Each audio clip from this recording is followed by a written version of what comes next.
Oi gente, tudo bem? Bem-vindos de volta ao canal. Estou voltando aqui mais uma vez para dar continuidade ao assunto dos últimos vídeos. Se você não assistiu os últimos vídeos, eu vou fazer um pequeno resumo.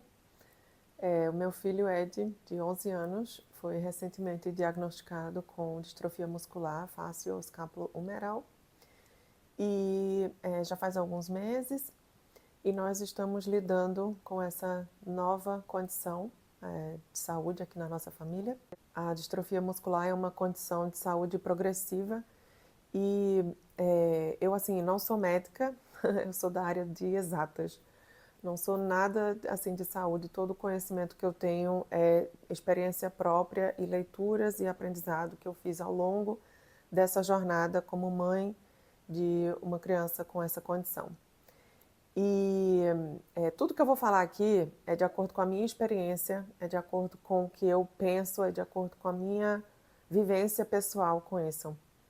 E o vídeo de hoje eu queria falar um pouco sobre como foi lidar, o que é que eu fiz para lidar, como eu consegui lidar melhor com esse diagnóstico difícil. Eu fiz alguns vídeos introdutórios, né, antes de falar sobre o diagnóstico, para falar primeiro sobre por que a gente estava falando sobre isso aqui, para falar o quão importante, né, realmente um desafio de saúde, quando todos os outros desafios que a gente tem na vida se tornam insignificantes quando a gente tem uma questão séria de saúde.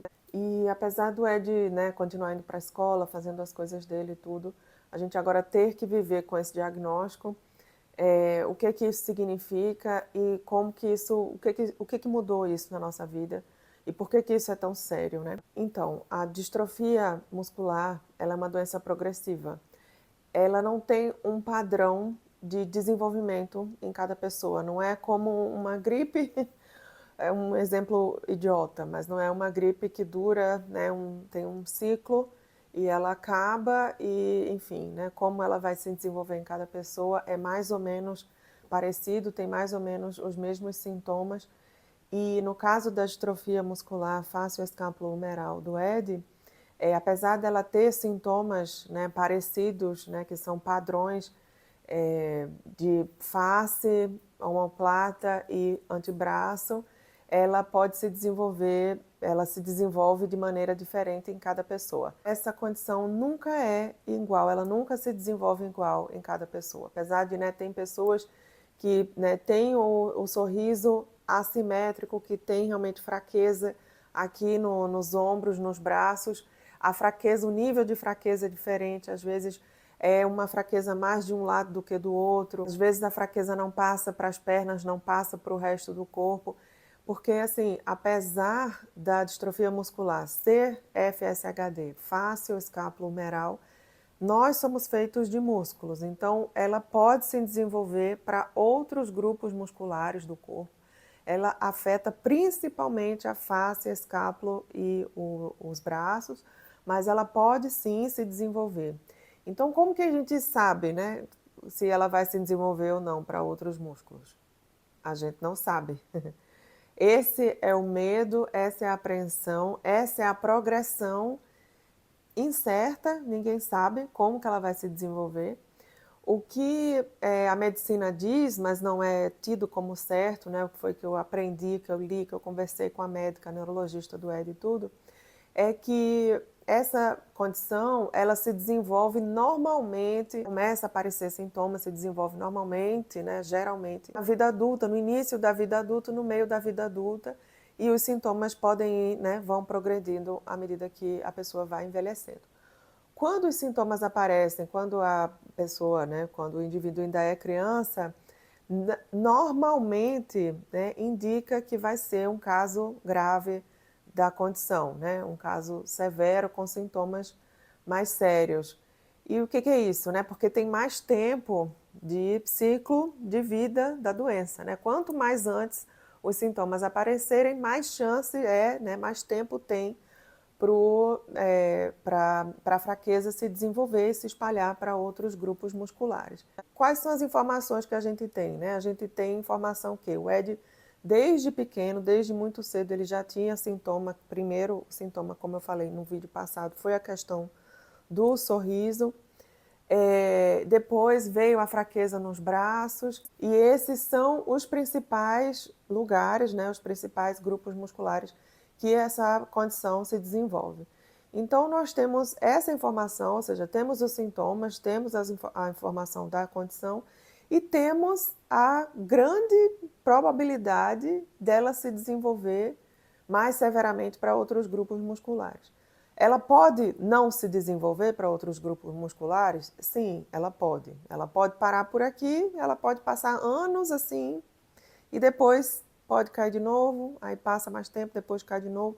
Assim, foi isso que eu li, foi isso que, né, a neurologista me disse. Então, essa era a informação que eu tinha, esse era o diagnóstico, essa era a incerteza que a gente tinha que viver, né? A partir de agora, eu tinha uma criança em casa que a gente não sabe, não sabia, não sabe mais como que ela vai estar de saúde de acordo com essa condição daqui a 1 ano, daqui a 5 anos, daqui a 10 anos. Pode ser que ela esteja igual, do jeito que está, só com um sorriso, só com... Pode. Pode ser que ela fique o resto... Pode ser que o Ed fique o resto da vida dele desse jeito e viva normalmente, tenha uma vida tranquila. Pode. Pode ser que piore mês que vem? Pode. Pode ser que piore ano que vem? Pode. Pode ser que piore daqui a 5 anos? Pode. Pode ser que fique estável e piore só daqui a 10 anos? Pode.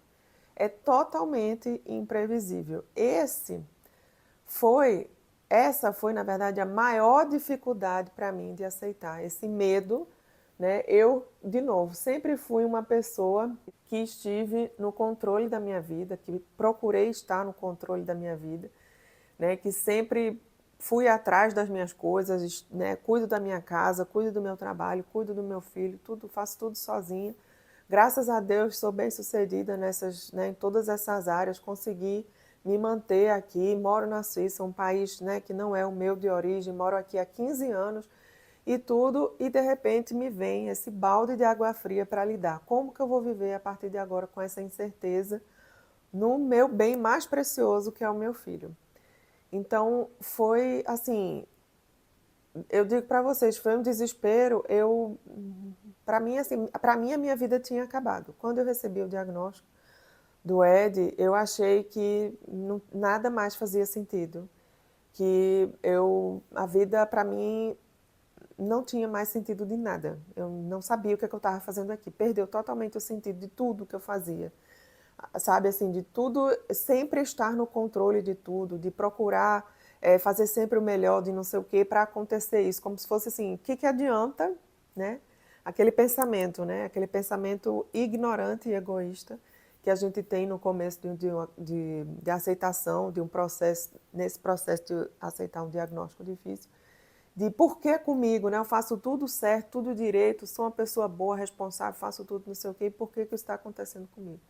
Então, minha mãe estava aqui na época, graças a Deus, e graças a Deus ela sabe que eu sou, sempre fui, né, uma pessoa de fé. Apesar de eu não estar, nos últimos tempos, tão próxima da minha fé, não frequentava a igreja e tudo, eu sempre estudei em colégio de freira quando eu era pequena, minha mãe e minha avó são pessoas católicas, praticantes, e na época, quando eu recebi o diagnóstico, ela estava aqui, ela me apresentou a um grande instrumento, né, um novo instrumento, que é o que está sendo muito importante para mim nos últimos meses, que é a Divina Misericórdia. Não vou falar muito sobre isso aqui agora ainda, mas só para dizer que foi um chão que apareceu, porque eu estava caindo, e quando apareceu a Divina Misericórdia, parecia que agora eu parei de cair, agora vamos ver onde eu estou, sabe? Era tipo isso, assim, alguém tinha colocado um chão ali para eu cair, e apesar de eu estar muito machucada da queda, eu estava parada, não estava mais caindo. E a questão da fé foi muito importante para mim, porque no primeiro momento eu perdi, assim, totalmente, não sabia nem o que era mais fé, né? Você perde totalmente assim o sentido, as suas pernas ficam trêmulas, você não consegue nem mais ficar em pé direito, não consegue nem mais raciocinar direito, né, que você não consegue enxergar como que vai ser o dia de amanhã, apesar, né, do Ed estava aqui tranquilo, fazendo, né, tudo como antes, foi bem difícil. E a questão da fé foi o que me levantou, o que aparou a minha queda e o que me levantou de volta. Eu não tenho como falar que foi outra coisa, então, assim, foi isso que me levantou de volta, foi a minha fé. Foi a crença novamente em Deus e conseguir enxergar, assim, parar, né, assim, sair um pouco da dor, do que eu estava sentindo e conseguir enxergar o que é que isso significa, né? Ele ainda está aqui vivo na minha frente, ele não partiu, ele está aqui saudável, está aqui comigo, fazendo tudo o que estava fazendo antes, vai para a piscina, vai para a escola, estava fazendo tudo igual, então vamos respirar, né? E vamos pensar o que é que eu estou fazendo com a minha vida, né? O que é que isso significa? Vamos tentar ser um pouco mais racionais e menos emocionais para a gente poder, né? Continuo sendo responsável pela minha casa, pelo meu filho, pelo meu trabalho, e eu tenho que dar continuidade à minha vida. Não posso acabar com a minha vida, jogar tudo para o alto no momento de desespero, né? Apesar de que era o que eu mais queria fazer na hora, era sumir, ir embora, jogar tudo para o alto. Eventualmente minha mãe, né, teve que ir embora, ela estava aqui só de férias, ela foi embora, nos deixou com a informação, com esse instrumento da Divina Misericórdia, continuamos praticando, eu e o Ed. E foi muito interessante que no dia que minha mãe foi embora, eu e o Ed, a gente foi passear com o Simba. Eu não ia nem contar isso aqui, isso aqui está totalmente fora, não estou totalmente sem roteiro, mas eu vou contar, porque é muito importante isso para mim. E a gente foi passear com o Simba, estava de noite já, era tarde, né? Estava escuro já e a gente foi passear e o céu estava bem claro, sabe assim, não tinha nuvem, não tinha nada, estava cheio de estrelas, estava muito bonito. E eu estava triste no fundo, eu estava com o coração apertado porque minha mãe tinha ido embora. E eu agora, né, ela tinha ido embora e me deixado aqui sozinha para lidar de novo com essa situação, eu sem saber como que eu ia conseguir lidar com essa situação. E a única coisa que eu tinha era a esperança de conseguir continuar forte, para continuar trabalhando na minha fé. E aí a gente estava olhando, andando com o Simba, a gente estava olhando assim para o horizonte, e aí eu falei, Ed, olha só que lindo ali, olha só como está tão bonito o céu. Na hora que o Ed olhou, no mesmo lugar que eu estava olhando, passou uma estrela cadente. Na mesma hora.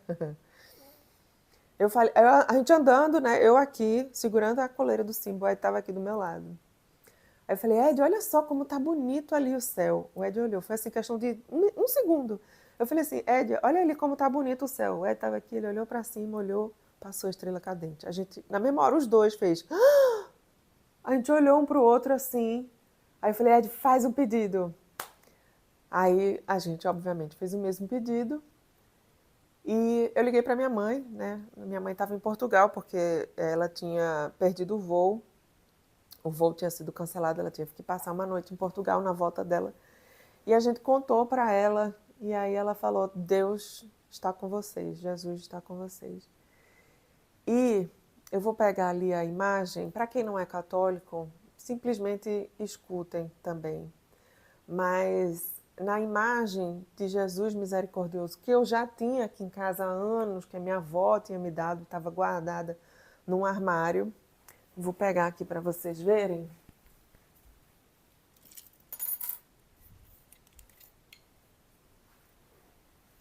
Essa é a imagem de Jesus misericordioso. E ele tem aqui uma luz, né? Aqui é a água, o sangue e a água, né, que jorram do coração de Jesus. Depois eu posso voltar aqui para falar sobre a Divina Misericórdia. Jesus prometeu que tudo que a gente pedisse, ele ia dar para a gente, se a gente rezasse com muita fé, às 3 horas da manhã, 3 horas da tarde, que é a hora que Jesus morreu. E ele falou isso para Santa Faustina, que escreveu o Diário de Santa Faustina, que eu também tenho o diário, tá aqui. Esse é o Diário de Santa Faustina. Santa Faustina é essa. Virou santa, né? Era uma freira polonesa. Essa aqui é a versão em português, minha mãe que me deu. E aqui, isso aqui, para mim, foi a estrela cadente que a gente viu. Sabe por quê?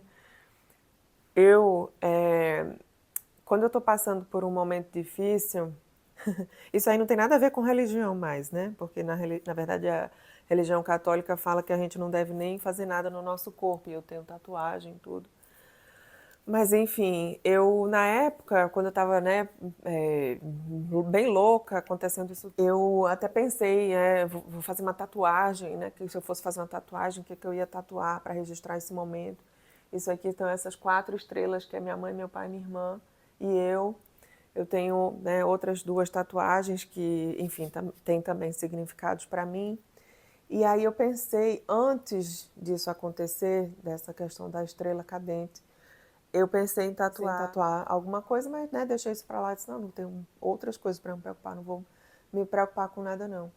E se você for aí no Google agora e colocar tatuagem estrela cadente, vai aparecer exatamente isso aqui. Tem várias, eu até deixei salvo também, porque aparece exatamente isso aqui, que é a estrela no coração de Jesus, de onde sai o sangue e a água, né, que jorram do coração de Jesus. E ele é a nossa esperança, ele é a nossa cura. E, para mim, aquela estrela que apareceu ali, aquela estrela cadente, era Jesus mostrando que ele estava com a gente naquele momento de desespero, depois de minha mãe ter ido embora, depois de eu estar aqui sozinha sem saber como que ia ser o dia seguinte e tudo, aparecer aquela estrela, assim, qual a probabilidade, né, de a gente ver uma estrela cadente, eu e o Ed na mesma hora, naquele dia, não sei o que, foi muito assim, coincidência, né? E eu falei isso para várias pessoas, né? Muitas pessoas que não creem, não acreditam, não têm fé e tudo. E muitas pessoas falaram, era só uma estrela. Se você estivesse no alto, teve até um colega que falou, se você estivesse no alto da montanha, lá o céu é bem mais limpo, você teria visto várias estrelas, não só uma, assim, totalmente diminuindo, né, a importância desse acontecimento. E a gente nunca tinha visto, eu não consigo me lembrar se a gente já tinha visto uma estrela cadente, eu e o Ed juntos na mesma hora. Mas não foi só uma estrela cadente, foi uma estrela cadente na hora que eu falei, naquele dia, no dia que a minha mãe foi embora, no dia que eu estava me sentindo assim. E realmente significar, né, remeter à estrela da tatuagem, a imagem da estrela aparece com a, a estrela que está aqui no coração de Jesus e a estrela que eu vi. Então, assim, para mim, né, é isso. Para mim, desde aquele momento, eu enxerguei que Deus estava comigo, que Jesus estava comigo, e era a força que eu precisava para continuar andando, caminhando a nossa caminhada, a nossa jornada e passando pelos dias. Depois dali, no dia seguinte, eu acordei forte, eu não questionei mais nada, eu não questionei por que eu simplesmente aceitei, né? E isso se fala muito também nos testemunhos, na Hora da Misericórdia, se você assistir, passa na Canção Nova, dos testemunhos que, assim, o sofrimento, né, as doenças, as mazelas e tudo, vem para todo mundo, vem para todo mundo, né? Tem pessoas que nem não falam muito sobre isso, ou ignoram e tudo, ou simplesmente sofrem ou ignoram, mas aparece para todo mundo. A questão é como que você vai lidar com esse sofrimento, né? Você pode se juntar a Jesus, você pode oferecer o seu sofrimento por alguma coisa, e tudo tem um valor diferente, né, no seu sofrimento. E para mim, o sofrimento ele tinha um prazo, né? Eu pensei, eu não vou ficar o resto da minha vida sofrendo, moendo aqui essa situação, né? Assim, é o que é, né? A gente tem que, às vezes, ser racional, entender, vou sofrer, vou, mas eu não vou sofrer para sempre, isso aqui não é para sempre, né? Assim, a gente vai aprender a viver com essa condição e isso vai servir para alguma coisa. Eu ainda não consigo enxergar o que é, eu ainda não consigo entender direito porque talvez eu vá embora dessa vida sem conseguir entender. Talvez não seja para entender, talvez eu passe, né, a minha vida inteira aqui sem entender. E pronto, né? Assim, o tempo de Deus não é sempre o tempo daqui da Terra.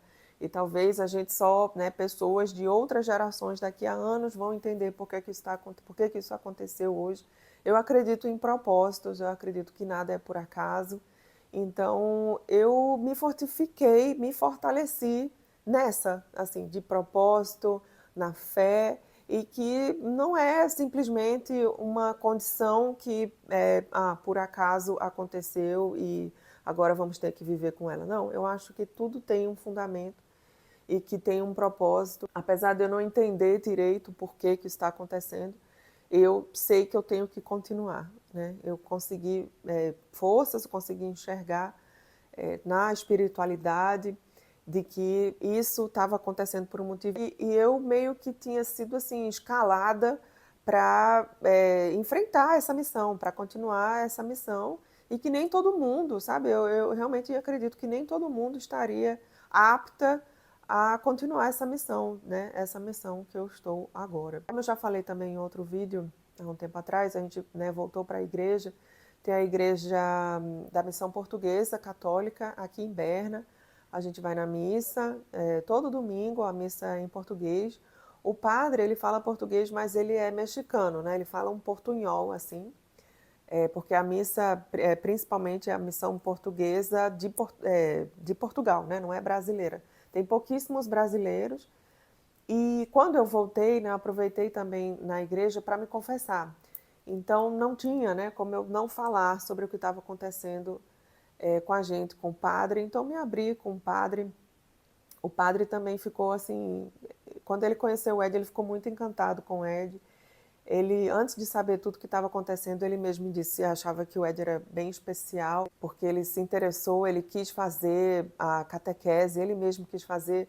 No começo foi bem complicado, porque o Ed, ele vai com o pai, né? Um fim de semana sim, um fim de semana não. E a catequese era todo domingo, né? E eu pensei, bom, o pai nunca vai aceitar que ele deixe de ir para a catequese. Tanto que a gente mudou, agora ele vai no sábado e tudo, não sei o quê. E, e o padre foi um dos que falou assim, é direito da criança, né? Quando eu falei na questão do pai, ele ia com o pai, não sei o quê, que eu não sabia como que ele ia conseguir ir para a catequese, o padre falou, mas é direito da criança, se a criança quiser, ela pode, é direito dela, né? Se ela quiser, ela vem fazer aqui e o pai que se vire para encontrar outra hora, né? Para ver a criança. Ela quer fazer a catequese é no domingo, o pai que traga então a criança. E aí quando ele perguntou para o Ed, ele falou, é direito da criança, se ela quiser fazer, ela vai fazer. Você quer fazer? E o Ed na mesma hora falou, sim, quero. Sabe, assim, um grupo de criança pequena, assim, né, que normalmente vai para a igreja obrigado pelos pais, que vai, né, incentivado pelos pais e tudo. O Ed, não, ele que mesmo chegou lá e falou assim, eu quero vir para a catequese. Então, foi um choque, assim, para o padre, né, o padre ficou bem entusiasmado, né, assim, com o Ed, de ver uma criança tão segura, assim, no que ele queria, de continuar, de começar na catequese, tanto que ele mudou um ano, né, ele estava no primeiro ano, agora ele já está no segundo, está terminando o segundo ano da catequese, ano que vem ele já vai fazer a primeira comunhão, e desde então o padre ficou muito encantado, assim, com o comportamento do Ed. Ele até me deu um livro, também bem espontâneo, gente, não ia nem falar sobre isso aqui, mas muitos de vocês perguntaram se eu conhecia Carlo Acutis, e esse foi o livro que o padre me deu. Esse mesmo padre, ele, antes, né, de ser falado que o Carlo Acutis ia ser santo, o Papa declarou há algumas semanas de que ele ia virar santo. Antes disso, ele tinha falado para mim do Carlo Acutis, e que o Ed lembrava muito ele. e que ele tinha um livro, perguntou se eu conhecia, não sei o que, eu falei, não, não conheço. E eu já li, sublinhei algumas coisas, e ele falou, vou lhe dar um livro. E ele me deu esse livro, eu já li. Conta a história de Carlo Acutis, que vai ser declarado santo na Igreja Católica, não eu, mas Deus. Esse é um autor português, Ricardo Figueiredo. Acho que tem outros livros falando sobre Carlo Acutis. Mas, enfim, só para falar também, né, que teve essa movimentação também na igreja do padre, o padre também, as conversas com o padre, as confissões com o padre, me ajudaram muito, né, me deram também bastante força. Então, assim, eu fico pensando, se não fosse a fé, se não tivesse sido sabe, a missa, a Divina Misericórdia, esse livro sobre Carlo Acutis, como que eu teria superado, como que eu teria enfrentado tudo isso, sem Deus, sem a fé? Eu acho que eu estaria lá no chão ainda, jogada, chorando. Não sei. Eu realmente, eu não sei, eu acho que eu não seria nada se eu não tivesse me voltado a Jesus misericordioso, a fé, a esperança e oferecer o meu sofrimento do começo, da angústia, de toda a incerteza que eu passei, de conseguir estar aqui hoje assim inteira, falar para vocês sem conseguir derramar uma lágrima, de toda essa situação que a gente está passando, eu realmente não sei. Se não for Deus, eu não sei o que é, porque não tem como ser outra coisa. É muito incrível, sabe? A gente vê o trabalho de Deus na vida da gente quando a gente tem fé. O Ed não está curado ainda, mas eu acredito cegamente, piamente. Eu creio mesmo de que ele vai ser curado. Eu não sei como ainda, não sei se vai ser através da ciência, se vai ser, enfim, do sobrenatural, mas eu creio piamente de que o Ed, meu filho, vai ser curado. E, é, e foi isso, na verdade, essa crença que me ajudou, que me levantou. Foi a Estrela Cadente, foi o livro, foi a Divina Misericórdia, o livro de Santa Faustina, o Diário de Santa Faustina, foi tudo. Tudo que levantou a minha espiritualidade, que levantou de volta meu espírito, a minha alma que estava no chão, foi isso. Não tem como dar crédito a outra coisa. Eu dou crédito à minha mãe, que me apresentou a Divina Misericórdia, mas consegui me manter assim, sabe? Muita gente fala de apoio psicológico, se a gente está tendo apoio psicológico. A gente está tendo apoio, ainda vou falar melhor sobre isso aqui, a gente está tendo apoio de uma equipe multidisciplinar lá do hospital, do INSE Hospital, onde o Ed está sendo tratado. E tem muita coisa, tem o apoio do psiquiatra. Eu visitei antes o psiquiatra, porque na verdade ele é psiquiatra né, só de famílias que têm doenças raras, que têm situações né, de situações de doenças raras, do choque, de tudo, de enfrentar essas situações. Então ele é muito especializado nisso e no começo a neurologista falou dele que o Ed poderia ir se ele quisesse, e falou que eu também poderia ir se eu quisesse. Então eu fui primeiro para conhecer, a gente conversou, ele é muito competente, é um alemão, muito bom mesmo. E o Ed foi também e a gente está vendo se ele precisa, se ele vai continuar indo, tem algumas coisas ainda para acontecer, mas a gente está tendo sim todo o apoio. Mas mais do que o apoio psicológico, é o apoio espiritual, sabe assim? Porque não adianta também ter apoio terapêutico, todas as terapias que o Ed está fazendo, apoio medicinal mesmo, da ciência, se a gente está lá jogado no chão, acabado, sem ter nenhum significado mais para nada da vida. Então, é essa força que mantém a gente em pé para ir lá nas terapias, para ir lá, é a fé. Não tem outro nome. É a crença, é a esperança, é isso. Então, esse é o meu testemunho de como que eu lidei com o diagnóstico difícil. E antes que vocês me perguntem, na verdade vocês já devem ter se perguntado ou me perguntado, né, como que o Ed está lidando com isso e tudo. O Ed, assim, ele estava em todas as consultas. Antes da gente ir para a consulta onde deu o diagnóstico, eu perguntei se era para ir com o Ed, como que ia ser dado a notícia, não sei o quê. E a médica falou, é para ele ir e ele vai estar lá com vocês. E ela foi muito, assim, direta, clara, mas ao mesmo tempo sutil com o diagnóstico, né? E ele ouviu tudo, mas as palavras não foram assim de choque, né? Assim, foi um diagnóstico, né? Assim, um diagnóstico difícil, mas ele estava lá, ele ouviu tudo, mas eu desabei na hora, né? O pai do Ed estava com a gente quando a gente recebeu o diagnóstico, e eu não conseguia parar de chorar. E o Ed, assim, ele estava mais preocupado comigo do que com o diagnóstico, sabe? Na verdade, foi assim. E depois, eu não sei, ele é muito tranquilo, assim, ele também se voltou muito para a fé. Na verdade, eu acho que eu fui mais por causa dele, me aproximei mais da fé por causa dele.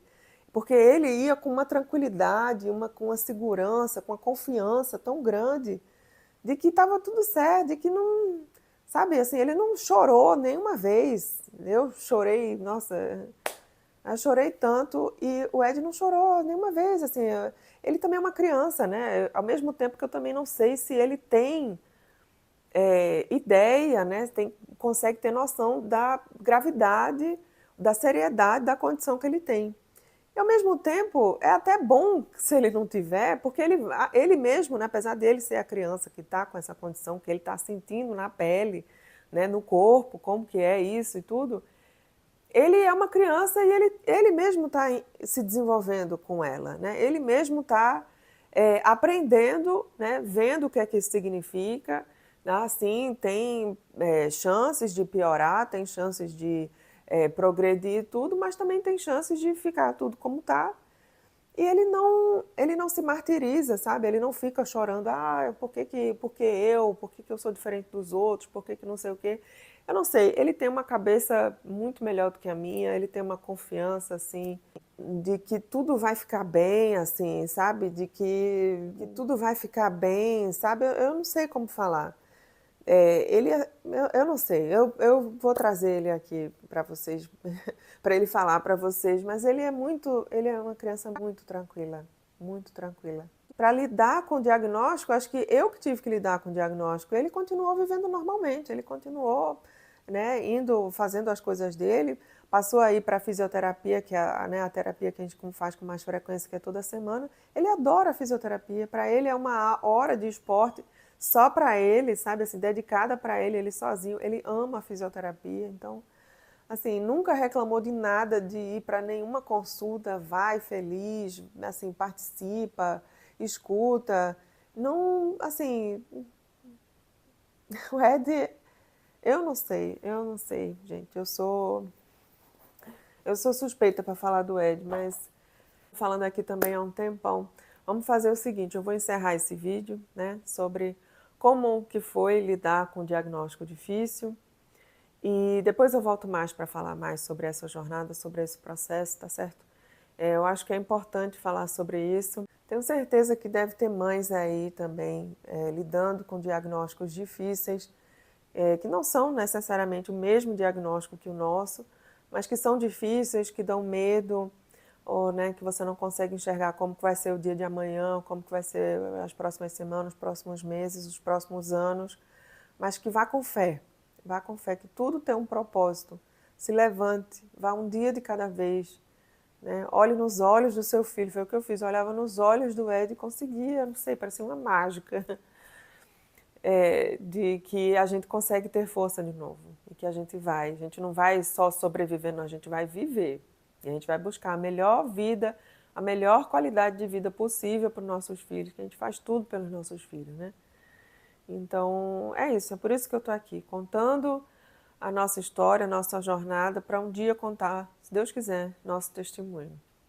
Tá bom, minha gente? Então, mais uma vez, falei demais, mas muito obrigada pela companhia, pelas orações, pela força. Continue acompanhando o Ed lá no Instagram, @juntoscomEd. Foi o Instagram que eu criei, né, a pedido dele, inclusive, para compartilhar um pouco mais dessa jornada. E o meu Instagram continua o mesmo, @elaeamericana_Liana. Tá certo? De vez em quando também eu posto lá alguma coisa. Então é isso, gente. Muitíssimo obrigada pela companhia, tá certo? Por não, mais uma vez, não soltarem minha mão, nossa mão. Um grande beijo e até a próxima.